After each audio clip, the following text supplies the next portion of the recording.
Welcome to You Heard It From Us, the podcast where adventure meets advice. I'm DNDWife, your artistic storyteller and dedicated miniature painter. And I'm Dungeon Master Eguile, your seasoned storyteller with a flair for epic tales and a passion for bringing our worlds to life. Together, we are a couple of nerds. Whether you're navigating the depths of the dungeon or the dynamics of your gaming table, we're here to explore the vibrant world of tabletop role-playing games with you. Each episode, we dive into topics that every gamer can relate to, like, is there really such thing as too many dice? Or how to keep the peace when your co-adventurer is also your co-pilot in life. We share our own trials, triumphs, and tales from the enchanting world of Extraeus and beyond, all while connecting with you, our amazing TTRPG community. From community polls to social media shoutouts, we want you to be part of our adventure. So grab your favorite set of dice and join us as we embark on a quest to make your tabletop gaming experience more fun and meaningful. This is You Heard It From Us, where every episode is an adventure. Welcome back, adventurers, to You Heard It From Us, the podcast where we deep dive into the quirks and chaos of the TTRPG world. I'm your host, DM Eguile. And I'm DNDWife. Today we're asking a question that every party has probably encountered. Have you ever adopted an NPC on your travels and just dragged them along with you?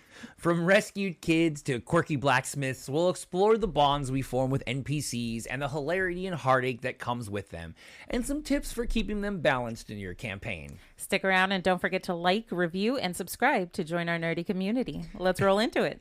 Now, I mean, NPCs are always, a very key factor in all games, right? Oh, yeah, and there's a plethora of them that we interact with. I mean, look at like games like Skyrim. I mean, even video games. Oh, yeah. You can't have a video game without true. NPCs. And nowadays, the big thing is you get to talk to as many of them as you want, so. Yeah, and I think that's really I think for a lot of, like, for me who are, like, really, like, RPG, like, role-playing style games, right? And you're always, like, I go through all the chat logs, like Fallout, right? So you're like, oh, let me go through all the thing. And you always get kind of bummed out when you kind of run out of the information, and then you just start getting, like, repeats. They start looking like those TikTok memes of people just saying the same thing over and over again. Yeah. But I always love D&D because these are living, breathing, growing creatures, right? So you can ask them more deeper questions, and they're not going to go soundbite not found. But at the same time, that also leads to some chaotic effects. Yeah, these are essentially living, breathing people in our D&D world, and so we have to kind of take that into account. It's not like a video game where there's no consequence, or if there is, it's so minute, you don't have to worry about it. Yeah, and I always pride myself, and I think the player who operates Drexla always kind of laughs about when he joined, in that he always makes a comment of, I really make it important, and that these NPCs kind of,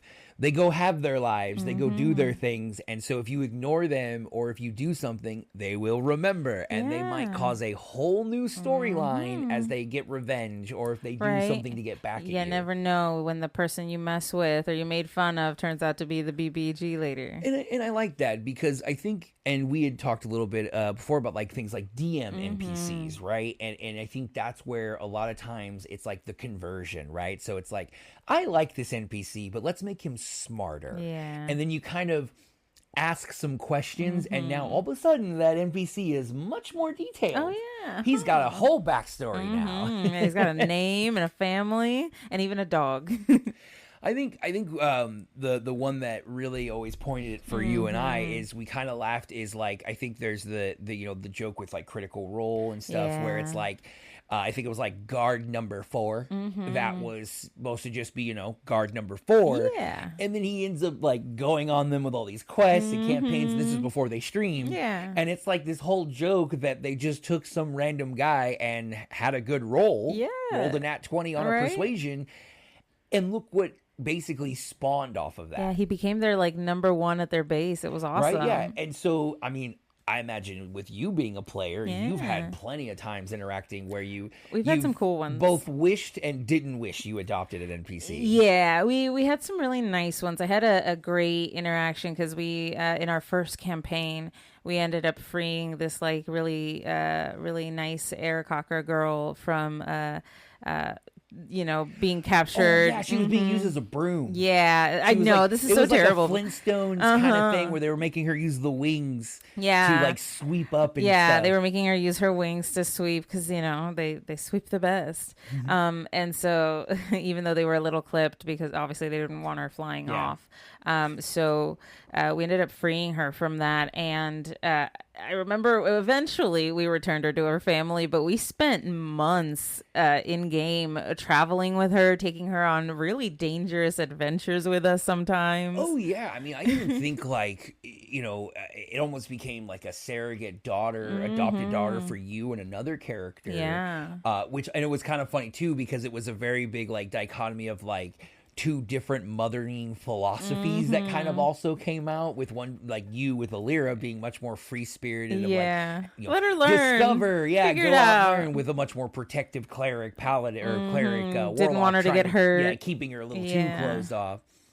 But I think that was funny too because that was also one where, like you said, it was months of journey, and this creature actually grew up with you guys, if I remember right, and actually aged up. Because their lifespans, aren't that long. So compared to us, she was growing up extremely quickly. She came of age while we were. It was only like 4 months after we were with her, after we found her, that she like grew into a young like woman that was of age to like start finding her mate and stuff. Yeah. And I love that too because like as the story progressed, she ended up becoming like this like maiden for a shrine and then a priestess. Like, and you guys like returned to her throughout the story for assistance, for guidance. Yeah, it wasn't like something that was like you said stuck with you guys all the time, but definitely created a much more like connection to not only a place but this person as well. Absolutely. But we certainly did drag her along with us for quite a long time, and I think that that is one of the, like, I guess, pitfalls of the NPC adoption system in D&D is that you do get kind of stuck with these guys sometimes, whether it's through your own choice or just circumstance. Yeah, I love there's been a few times where it's like forced adoption, where like a character's like, all right, you people, and it's like, obviously, you're the heroes of the story, but like they pick you out of nowhere and they're gonna travel with you. And I think there's been a lot of times where you get though it depends on the party, obviously, of like the enemy turned ally type of NPC. Oh, yeah, I love that. You guys have had a few, contentious rivals who eventually were swayed to your guys' side. I mean, I remember, we had one character who essentially had an enemy that was her polar opposite. Yeah. But by the end of the story and through multiple freaking incidences, I mean, years and years of essentially these two characters interacting from duking it out over philosophy together, hanging out, both being breaking betrayed, off. and it was like so much, and it was so funny to me because in reality, this was supposed to be a one-off. This person wasn't supposed to even exist. They were supposed to be like a one-time sort of foe that we kind of dealt with every now and then. Yeah, and I think another one, I think the one that really stuck out with me the most was Copper Tree. And so this was just supposed to be, now this was just a sailor. She had this like dark past, and there was so much built into her, and the hilarious, we just needed a ride. Yeah, and the hilarious thing I thought about it was like, I kind of made it where she had this like brooding story. Her lover was lost in the plane of water, right? And it was funny because you guys helped her out, but never actually cared to know about her own personal backstory. You guys just kept giving her like better and bigger boats. And that wasn't the best thing because she was just obsessed. Yeah, with revenge. And she was also kind of a drunk, so she would just spend all the money on booze. Yeah, and I just remember it being like, you guys are like, oh, we're helping her. And it's like, no, we're not. Okay, you have yet to ask like what her actual deal is. You're just putting money on top of wounds that is not actually helping. I mean, I think eventually they made enough money that their first mate was like, hey, we're not going to sail with you anymore. I'm going to take her. It was like that whole thing where the NPCs are like, okay, we're level 5 and you guys are level 18. We're not going. We can't stay with you anymore. They were like, we're just going to, go over here with our boat. He's like, I'm going to take her. I'm captain now. She can't do it. Because at that point, she was so drunk and like, she was bad. And I love it too because a lot of times it's always this thought of like, oh, well, the players are the ones that do it, right? And the players, it's like, oh, well, if no one wants to be if someone doesn't have to be in our party if we don't want to. And it's like, well, I think there's a lot Not of instances true. of like forced adoption. I mean, we've had a few. One instance is so in our second campaign we had a character who wanted to be kind of like the boy prince and in charge of these little street urchins and stuff like that, and wrote it all in their backstory. And it was like, yeah, you know, we had all these kids and stuff. And they fully came into the campaign assuming, okay, you know, I'm starting off, and those kids they're my history. I'm gonna get to ditch they're them. my story, and somehow the story is probably going to have them go off. They're going to go to the orphanage. Yeah. Nope. Those kids were saddled with him the entire campaign. Absolutely. He had to take care of them, ensure their safety, Find them a home. They would cause problems in every tavern you guys Steal. would put them in. Yeah, one of them was a little klepto. Yep. I mean, the whole reason of the starting of the campaign was because of one of the little girls' kleptomania. Yep. She stole something she shouldn't have. And, you know, it was so great. And so it was so funny to me when it's like, oh, yeah, you thought you could bring these people? No, they're real. You made them real, and now they exist. Right. You know, there's other fun times that you can also do with like, you know, we have a lot of like what we use is like the herd a guy system, kind of like how Han Solo, you know, talks about Lando Calrissian.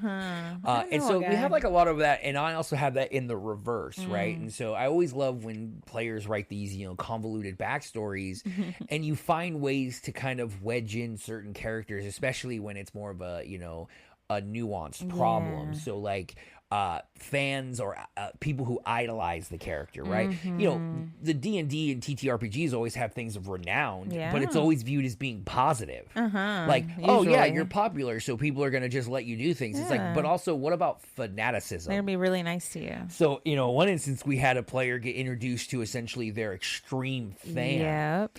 And what was thought of as being just kind of like a nice little reward of dropping like 5,000 gold on this like poor urchin girl. No, she dropped like 10 or 100 platinum or something on it. It was just a ridiculous amount of money. And so, you know, whereas, you know, you would think like in most games, it's like, oh, I got all this reward. It's like it changed the entire scope of that character. Yeah, that's like country establishing money. Which she used to buy like all the craziest weapons and armaments. Everything she would ever need. And it was so funny because it is where it's, you know, they didn't even think about it. And when it happened, I just remember just thinking to my head was like, what have you done? What have you done? Like, how else would this go? I mean, if you had a crazy Swiftie and Taylor's like, yeah, here's $10 million, it ain't gonna go well. Maybe not, right? Got to think about some things. Really, the point of it too is really that idea of just like there's a lot of flexibility with NPCs because there are some times that I want an NPC to travel with the party as a way of naturally telling information, right? Absolutely. So if you've listened to this podcast a lot, we speak a lot about Growlmore, which was this DM NPC paladin. And he was there not only to just, you know, obviously be this like way cool guy because it was me, but it was also in the sense of he was a way to kind of tell a little bit more of the story. And so when he traveled with you at first, it was just, okay, you're with this enforcer, but the whole time he's sprinkling in these little tidbits. Otherwise, I either have to not give that information. Have us roll for it. Or wait for you guys to make the decision, right? You're like, oh, this might be somewhere to make a perception check. Maybe I'll do an info check. And so that makes it tough. So, you know, a lot of times there is a lot of flexibility of bringing those NPCs in. It's just when they pick the ones that you're not quite thinking, you know, the guy you just have named Brad. Jerry off the street. Right, yeah, exactly, right? It just becomes this, like, now it's like the most integral person they've ever met. It's just so funny to me when that happens. You know, we've done that. We've adopted, like, the random person off the road, you know? Yeah, and so, as always, we always pose a question to our local community. Now, we're not very big, but we always love any information we get from you guys out there. So, D&D wife, what was today's question? The question was, have you ever adopted an NPC on your travels and just dragged them along with you?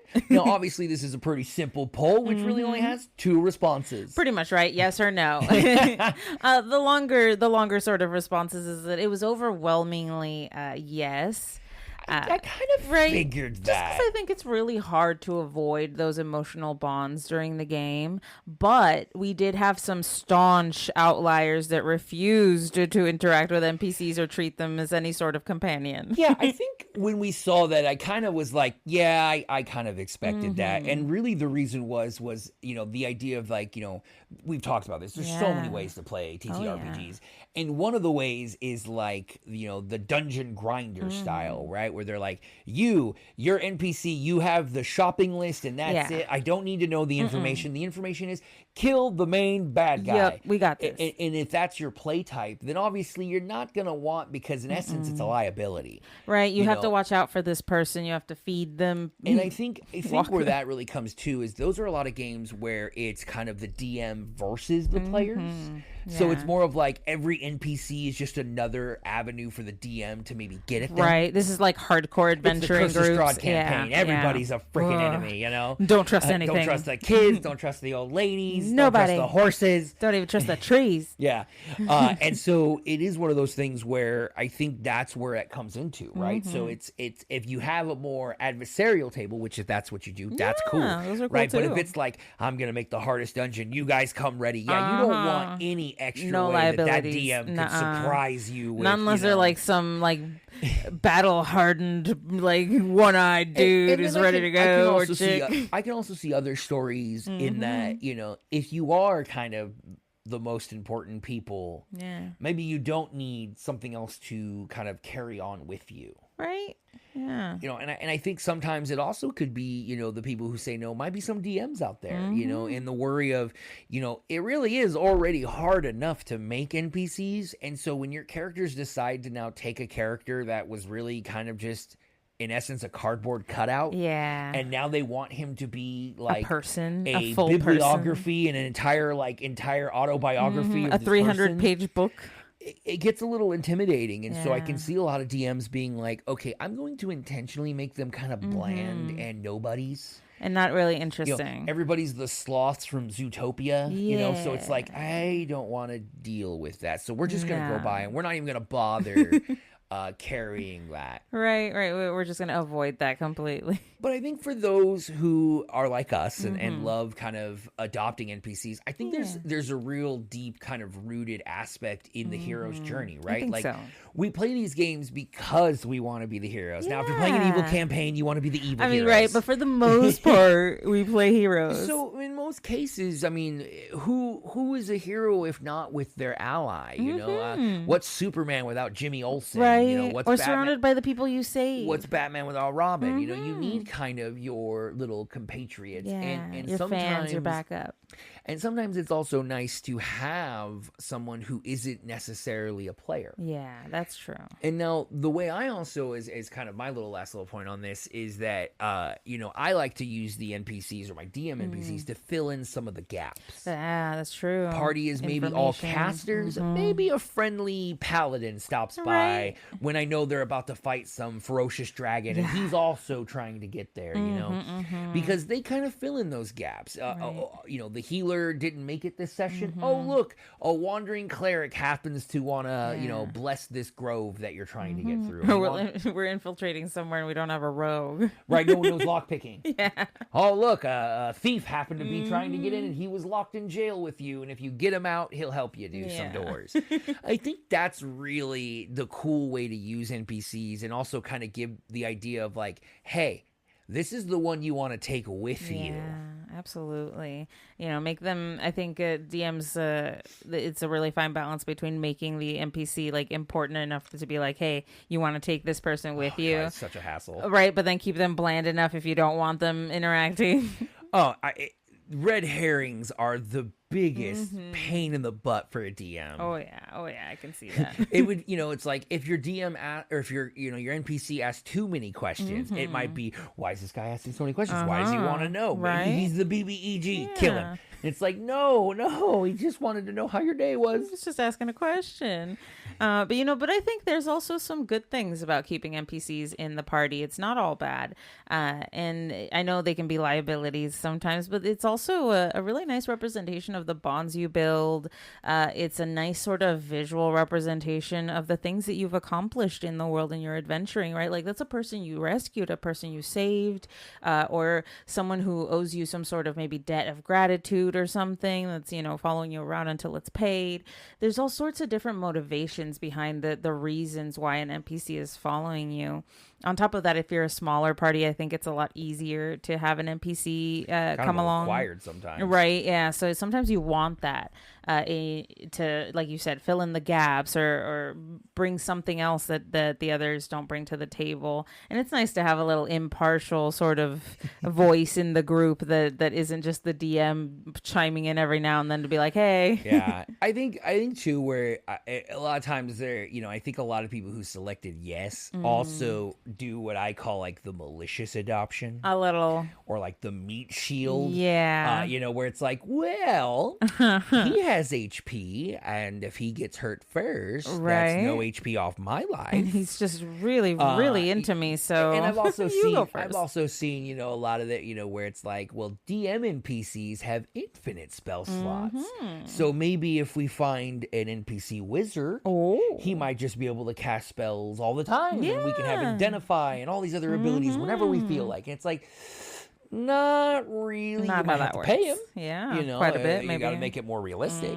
So I think there is kind of that balance where you do want to watch out for those people who are looking to adopt in the worst possible reason. Yeah. You got to be careful sometimes. They're just looking for the check. That's all they want. Yeah, inadvertently out there, players, DMs aren't always giving you an NPC that's meant to be helpful. Sometimes they're trying to disrupt the story, or perhaps they're trying to disrupt whatever you're trying to accomplish. That's something that might be a part of what the campaign's about. So, be on the lookout. Right. Oh, excuse me. But yeah, I think there's a lot going in too, because it comes, I think, in a few ways, right? Like, so you can have like a really dynamic NPC right off the bat. Really just kind of love and adore them. Yeah. But I think a lot of times it comes from kind of that constant interaction. And I think the real easy way to look at this, if you're a Critical Role fan like we are, with people like Gilmore. Oh, yeah. It's like the shopkeepers. If you've noticed, a lot of people's favorite NPCs are shopkeepers. And we've had our own fair share of favorite shopkeepers. Because of the fact that you're constantly going back to those people, so you're getting more opportunities to interact with them. Yeah. I mean, who doesn't love Victor from Critical Role? Right. And they only get to see him once every now and then, but you're waiting. You're like, oh my goodness, I have something to sell that this person might want. Yep. Anytime that they're in Vasselheim, they're hoping that he's going to go visit Victor. And we've had vendors like that. We've had Gigi, which we've spoken many times. We've had Asterisk. Oh, I loved Asterisk. Asterisk was really good. I loved Asterisk. Wonderfully eccentric. Yeah, he was fun. It's just a funny name too. And so, and it is kind of like our Gilmore, right? Yep. Our people that, and I think that's where it comes in, is like, it's those repeated interactions that really start kind of creating the spark for adoption. Yeah, because now you really care. And so you're kind of inevitably forming those bonds. And so you're kind of like, hey, it's like a friend. You're like, hey, maybe you should move out of this town before the orcs destroy the whole town. You don't come always with us. want We're that. going to take you with us. We're allowing everyone else to die, but we're taking you with us. Yeah, we choose you. You gave us the right look. Yeah, so here's a little reward. So for me, I feel like it's kind of hard to balance NPCs on both a DM and a player side. Absolutely. And for me, I think one of the things I like doing is kind of looking at different ways that I can try to change it up. And I think you've seen this a few times. Absolutely. If you want to go a little more into it, a little bit. I know I brought it up to you a few times. Well, we have, right? Because we do have every now and then NPCs that travel with us, that join us for certain legs or certain parts of our journeys, and they're helpful in those instances. But oftentimes, it does get to a point in the story where we can't really justify bringing them along anymore, or it's just too many people. Like we have to shed some people in the party or in the group that we're traveling with. And I think it's funny because we just had one of these recently, and I think it was you and another player that kind of caught on, where it was like, these NPCs have been falling. All of a sudden, they're like, "Oh, I'm tired. Oh, I don't think I can." And you guys kind of were like, "Hey guys, I think it means we're on our own for this." Yeah, how about you leave them alone? Because there are kind of times that you gotta remind the players that it's just them. Yeah. And you'll maybe get those numbers down a little bit. I mean, how much more impactful was The Lord of the Rings when Sam and Frodo went off on their own? Right, versus all this Having whole an group entire NPC party. tumbling through the forest all together. No, the two of them together was so much more emotionally impactful. So you got to think there's a time and a place for everything. So sometimes you do want to have your NPCs around, and other times you want to give them a rest, give them a break. Plus, I think there's a lot of cool nuance. You know, things like retirement. You know, why? You know, maybe the battle was so fierce that they've been left so wounded they can no longer continue. Yeah. A warrior becomes a cleric after a grand battle, seeing the devastation they've caused. So now they don't necessarily travel, but you get to hear now about all the help they've done in the world. They heal instead. And you kind of know that you were a part of that in little ways. You helped to bring them, to a nicer sort of place. Transversely, you can also give an NPC a task to do while you're gone. That's a great one. That helps so much. It doesn't just indirectly help the party by giving them something to do. It benefits you so much to have an action being done separately aside from your own. And it obviously goes in certain levels. Like, obviously, you don't want to be like, go find the Ark of the Covenant. No. Versus, like, I need you to sort all this paperwork so when I get back in 6 months, I can roll a little easier to get it. Do all the tax paperwork for my castle. I mean, you guys have had, you specifically with Allure has had multiple NPCs running her businesses. Absolutely. And they all have to keep up with the weird medieval / fantasy tax code that exists. So... Yeah, for me, it's like for a DM tip, it's really about keeping like the NPCs roles limited. You know, it's like the idea of like, if you don't know how to name them, just name them their profession or whatever they do, right? Like, this is an alchemist, this is a blacksmith. It's like, so that's all they know and do, because that makes sense, especially if you're in like a Middle Ages, high fantasy type setting, right? A blacksmith isn't going to know about alchemy. So for the players to come up and start talking to them, they're just going to go, I have no idea. Go talk to the alchemist. Right. I can make you horseshoes. So by making them a little bit more limited, making them maybe a temporary, so they say, okay, I got to do this to save X. But once I've saved this person, I'm done. I'm Thanks, leaving. guys. I don't need to be here anymore. So then the players know, cool, we get this temporary person with us, but we also know we can't necessarily take advantage of it because they are going to leave eventually. And what I like about also, at least our D&D games, is that we don't have the luxury of waiting until like we're 30 or 40 hours into the game to go back to level 1 quests and finish them off and be like, oh, hey, NPC that we've dragged around for 30 levels. Right. I've 999 the game. You've been waiting at level 3 this whole time. Right. Your house has been on fire for 8-9 years. That's not necessarily the way you allow us to operate in the game. So I think it's really nice that time does move forward. We do have choices and decisions to make with the time that we take, not just for ourselves, but for the NPCs we bring around with us. Well, I had plenty of DM tips. Do you have any tips as a player in terms of adopting NPCs? It's always fun. Never be afraid to adopt an NPC, especially if you think it'll help or it'll fit nicely. With your story, you think your character would do something like that. But also keep in mind that they're a liability. They are a responsibility in the game. So if something happens to them, they get hurt or something, you could be blamed for that from their family, their friends, whoever loves them. There are consequences to bringing NPCs along. So there's a balance to that. So just, keep that in mind. I think as long as we treat NPCs as if they're living people in the world, we'll be able to get through the games just fine. Because they are real people to me. Right. They exist. Well, that's it for today's adventure, friends. We hope you enjoyed this deep dive into NPC adoption because honestly, who doesn't love an accidental party member? Exactly. If you got your favorite NPC adoption story, we want to hear it. Join us on Discord or tag us on social media to share all your tales. And don't forget to like, review, and subscribe to You Heard It From Us. It's the best way to keep the dice rolling and the discussions flowing. Until next time, remember, every NPC is just a future party member waiting to happen. Bye for now. Thanks for tuning in to You Heard It From Us. We hope you enjoyed the adventure and picked up a few tips for your own gaming table. But the journey doesn't end here. We'd love to hear from you. Join our Couple of Nerds Discord community where you can share your thoughts, ask questions, and suggest topics for future episodes. Whether you're a seasoned player or just starting out, there's a spot for everyone at our table. To keep up with all our latest adventures and episodes, be sure to like, share, and subscribe. Your support helps us keep the magic alive and connects us with even more amazing listeners like you. And remember, you can find us on all major podcast platforms. Just search for You Heard It From Us and hit that subscribe button. We can't wait to see you on Discord and hear your stories. Together, we can make the world of tabletop gaming even more magical. Until next time, keep rolling those dice. And may your adventures be legendary.